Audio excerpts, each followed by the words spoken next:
Hi, my sweet friends, and welcome back to Crochet Every Day with Judy. Today we're reading from A Connecticut Yankee in King Arthur's Court, and we're starting with Chapter 36, An Encounter in the Dark. London, to a slave, was a sufficiently interesting place. It was merely a great big village, and mainly mud and thatch. The streets were muddy, crooked, unpaved. The populace was an ever-flocking and drifting swarm of rags and splendors, of nodding plumes and shining armor. The king had a palace there. He saw the outside of it. It made him sigh, yes, and swear a little in a poor juvenile 6th century way. We saw knights and grandees whom we knew, but they didn't know us in our rags and dirt and raw welts and bruises, and wouldn't have recognized us if we had hailed them, nor stopped to answer either, it being unlawful to speak with slaves on a chain. Sandy passed within 10 yards of me on a mule, hunting for me, I imagined. But the thing which clean broke my heart was something which happened in front of our old barrack in a square, while we were enduring the spectacle of a man being boiled to death in oil for counterfeiting pennies. It was the sight of a newsboy, and I couldn't get at him. Still, I had one comfort. Here was proof that Clarence was still alive and banging away. I meant to be with him before long. The thought was full of cheer. I had one little glimpse of another thing one day which gave me a great uplift. It was a wire stretched from housetop to housetop. Telegraph or telephone, sure. I did very much wish I had a little piece of it. It was just what I needed in order to carry out my project of escape. My idea was to get loose some night along with the king, then gag and bind our master, change clothes with him, batter him into the aspect of a stranger, hitch him to the slave chain, assume possession of the property, march to Camelot, and... But you get my idea. You see what a stunning dramatic surprise I would wind up with at the palace. It was all feasible if I could only get hold of a slender piece of iron which I could shape into a lockpick. I could then undo the lumbering padlocks with which our chains were fastened, whenever I might choose. But I never had any luck. No such thing ever happened to fall in my way. However, my chance came at last. A gentleman who had come twice before to dicker for me, without result, or indeed any approach to a result, came again. I was far from expecting ever to belong to him, for the price asked for me from the time I was first enslaved was exorbitant and always provoked either anger or derision, yet my master stuck stubbornly to it. $22. He wouldn't bate a cent. The king was greatly admired because of his grand physique, but his kingly style was against him, and he wasn't saleable. Nobody wanted that kind of a slave. I considered myself safe from parting from him because of my extravagant price. No, I was not expecting to ever belong to this gentleman whom I have spoken of, but he had something which I expected would belong to me eventually, if he would but visit us often enough. It was a steel thing with a long pin to it, with which his long cloth outside garment was fastened together in front. There were 3 of them. He had disappointed me twice because he did not come quite close enough to me to make my project entirely safe, but this time I succeeded. I captured the lower clasp of the 3, and when he missed it, he thought he had lost it on the way. I had a chance to be glad about a minute, then straightway chance to be sad again, for when the purchase was about to fail as usual, the master suddenly spoke up and said what would be worded thus in modern English: "I'll tell you what I'll do. I'm tired supporting these 2 for no good. Give me $22 for this one, and I'll throw the other one in." The king couldn't get his breath. He was in such a fury. He began to choke and gag, and meantime the master and the gentleman moved away discussing. "And you will keep the offer open?" "'Tis open till the morrow at this hour." "Then I will answer you at that time," said the gentleman, and disappeared, the master following him. I had a time of it to cool the king down, but I managed it. I whispered in his ear to this effect: "Your grace will go for nothing, but after another fashion, and so shall I. Tonight we shall both be free." "Ah, how is that?" "With this thing which I have stolen. I will unlock these locks and cast off these chains tonight. When he comes about 9:30 to inspect us for the night, we will seize him, gag him, batter him, and early in the morning we will march out of this town proprietors of this caravan of slaves." That was as far as I went, but the king was charmed and satisfied. That evening we waited patiently for our fellow slaves to get to sleep and signify it by the usual sign, for you must not take many chances on those poor fellows if you can avoid it. It is best to keep your own secrets. No doubt they fidgeted only about as usual, but it didn't seem so to me. It seemed to me that they were going to be forever getting down to their regular snoring.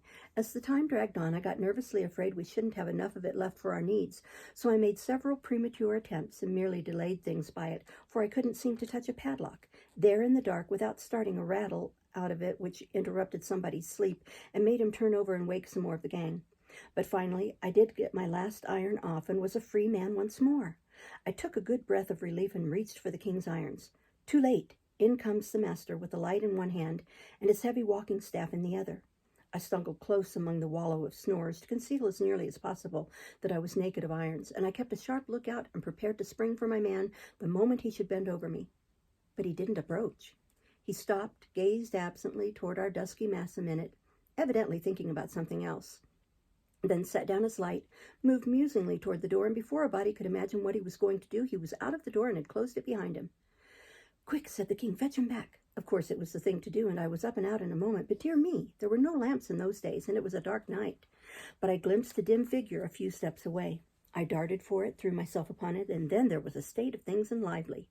We fought and scuffled and struggled and drew a crowd in no time. They took an immense interest in the fight and encouraged us all they could, and in fact couldn't have been pleasanter or more cordial if it had been their own fight. Then a tremendous row broke out behind us, and as much as half of our audience left us with a rush to invest some sympathy in that. Lanterns began to swing in all directions. It was the watch gathering from far and near. Presently a halberd fell across my back as a reminder, and I knew what it meant. I was in custody. So was my adversary. We were marched off toward prison, one on each side of the watchman. Here was disaster. Here was a fine scheme gone to sudden destruction. I tried to imagine what would happen when the master should discover that it was I who had been fighting him, and what would happen if they jailed us together in the general apartment for brawlers and petty lawbreakers, as was the custom, and what might... Just then, my antagonist turned his face around in my direction. The freckled light from the watchman's tin lantern fell on it, and by George, he was the wrong man. Chapter 37, An Awful Predicament. Sleep? It was impossible.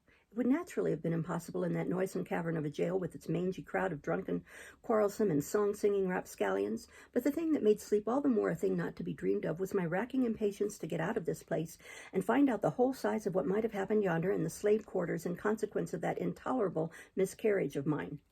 It was a long night, but the morning got around at last. I made a full and frank explanation to the court. I said I was a slave, the property of the great Earl Grip, who had arrived just after dark at the Tabard Inn in the village on the other side of the water, and had stopped there overnight by compulsion, he being taken deadly sick with a strange and sudden disorder.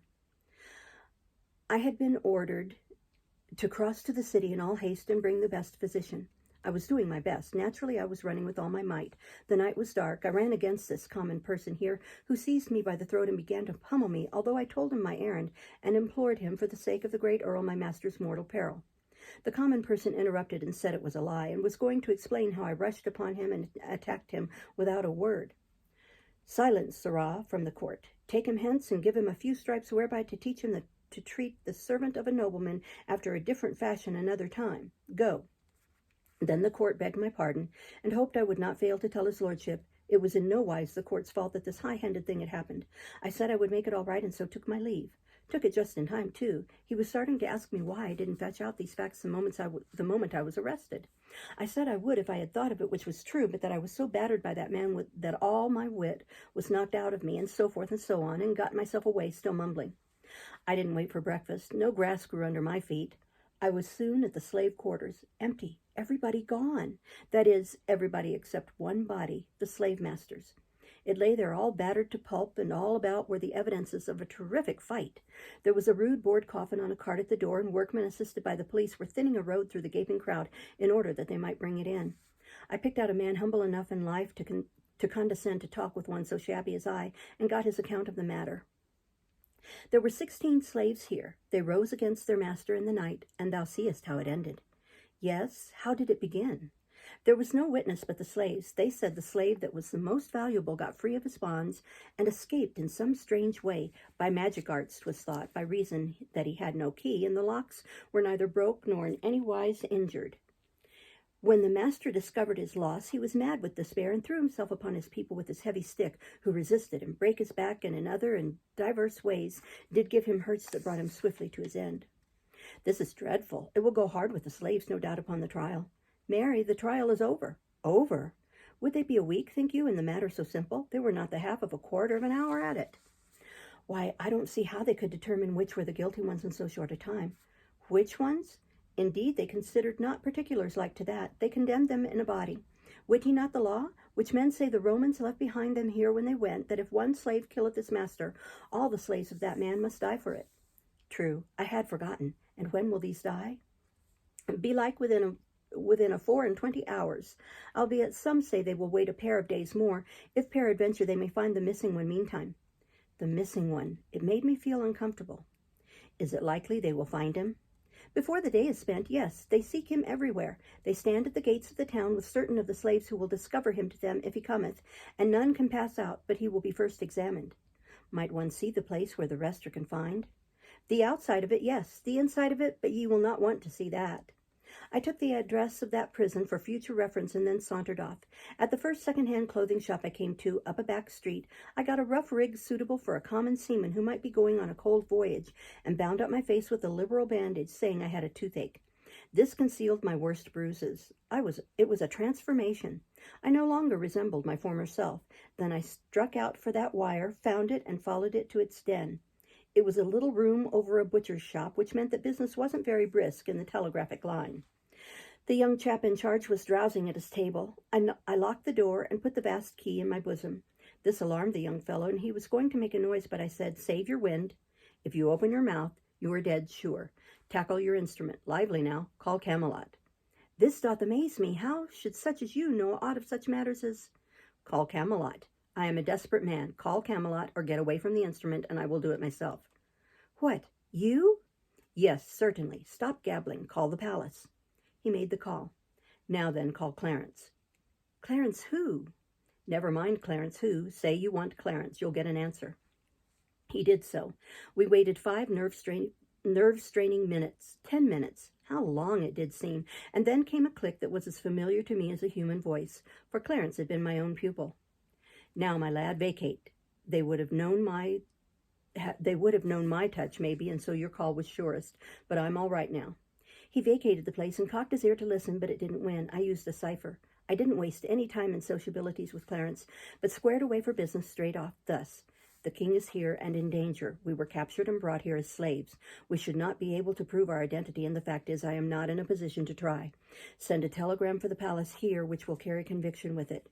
His answer came straight back: "They don't know anything about the telegraph. They haven't had any experience yet. The line to London is so new. Better not venture that. They might hang you. Think up something else." Might hang us? Little he knew how closely he was crowding the facts. I couldn't think up anything for the moment.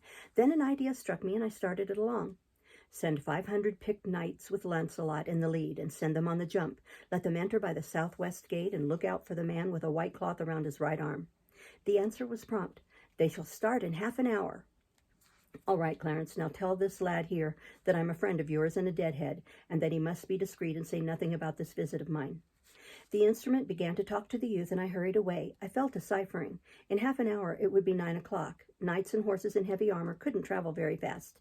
These would make the best time they could, and now that the ground was in good condition and no snow or mud, they would probably make a 7-mile gait.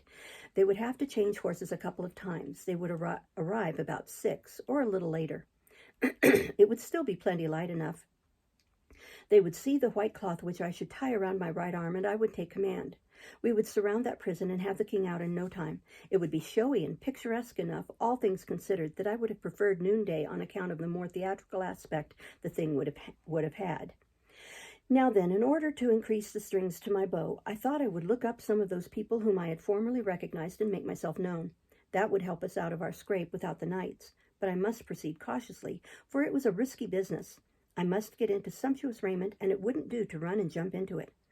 No, I must work up to it by degrees, buying suit after suit of clothes in shops wide apart, and getting a little finer article with each change, until I should finally reach silk and velvet and be ready for my project. So I started, but the scheme fell through like scat. The first corner I turned, I came plump upon one of our slaves snooping around with the watchman. I coughed at the moment, and he gave me a sudden look that bit right into my marrow. I judge he thought he had heard that cough before. I turned immediately into his shop and worked along down the counter, pricing things and watching out of the corner of my eye. Those people had stopped and were talking together and looking in at the door. I made up my mind to get out the back way, if there was a back way, and I asked the shopwoman if I could step out there and look for the escaped slave who was believed to be in hiding back there somewhere, and said I was an officer in disguise, and my pard was yonder at the door with one of the murderers in charge, and would she be good enough to step there and tell him he needn't wait, but had better go at once to the further end of the back alley and be ready to head him off when I rousted him out. She was blazing with eagerness to see one of those already celebrated murderers, and she started on the errand at once. I slipped out the back way, locked the door behind me, put the key in my pocket, and started off chuckling to myself and comfortable. Well, I had gone and spoiled it again, made another mistake. A double one, in fact. There were plenty of ways to get rid of that officer by some simple and plausible device, but no, I must pick out a picturesque one. It is the crying defect of my character. And then I had ordered my procedure upon what the officer, being human, would naturally do, whereas when you are least expecting it, a man will now and then go and do the very thing which it's not natural for him to do. The natural thing for the officer to do in this case was to follow straight on my heels. He would find a stout oaken door, securely locked between him and me. Before he could break it down, I should be far away and engaged in slipping into a succession of baffling disguises, which would soon get me into a sort of raiment which was a surer protection from meddling law dogs in Britain than any amount of mere innocence and purity of character. But instead of doing the natural thing, the officer took me at my word and followed my instructions. And so, as I came trotting out of that cul-de-sac, full of satisfaction with my own cleverness, he turned the corner and I walked right into his handcuffs. If I had known it was a cul-de-sac. However, there isn't any excusing a blunder like that. Let it go. Charge it up to profit and loss. Of course, I was indignant and swore I had just come ashore from a long voyage, and all that sort of thing. Just to see, you know, if it would deceive that slave, but it didn't. He knew me. Then I reproached him for betraying me. He was more surprised than hurt. He stretched his eyes wide and said, "What, wouldst have me let thee, of all men, escape and not hang with us, when thou art the very cause of our hanging? Go to." Go to was their way of saying, "I should smile," or "I like that." Queer talkers, those people. Well, there was a sort of bastard justice in his view of the case, and so I dropped the matter. When you can't cure a disaster by argument, what is the use to argue? It isn't my way. So I only said, "You're not going to be hanged. None of us are." Both men laughed, and the slave said, "Ye have not ranked as a fool before. You might better keep your reputation, seeing the strain would not be for long. It will stand it, I reckon. Before tomorrow we shall be out of prison and free to go where we will besides." The witty officer lifted at his left ear with his thumb and made a rasping noise in his throat and said, "Out of prison, yes, ye say true, and free likewise to go where ye will, so you wander not out of his grace the devil's sultry realm." I kept my temper and said indifferently, "Now I suppose you really think we are going to hang within a day or two." I thought it not many minutes ago, for so the thing was decided and proclaimed. "Ah, then you've changed your mind, is that it?" Even that I only thought then. I know now. I felt sarcastical, so I said, "O sapient servant of the law, condescend to tell us, then, what you know." "That you will be hanged today at mid-afternoon." "Oh, that shot hit home. Lean upon me." The fact is, I did need to lean upon somebody. My knights couldn't arrive in time. They would be as much as 3 hours too late. Nothing in the world could save the King of England, nor me, which was more important. More important, not merely to me, but to the nation, the only nation on earth standing ready to blossom into civilization. I was sick. I said no more. There wasn't anything to say. I knew what the man meant, that if the missing slave was found, the postponement would be revoked, the execution take place today. Well, the missing slave was found. Chapter 38. Sir Launcelot and Knights to the Rescue. Nearing 4 in the afternoon, the scene was just outside the walls of London, a cool, comfortable, superb day with a brilliant sun, the kind of day to make one want to live, not die. The multitude was prodigious and far-reaching, and yet we 15 poor devils hadn't a friend in it. There was something painful in that thought, look at it how you might. There we sat on our tall scaffold, the butt of the hate and mockery of all those enemies. We were being made a holiday spectacle. They had built a sort of grandstand for the nobility and gentry, and though these were there in full force with their ladies, we recognized a good many of them.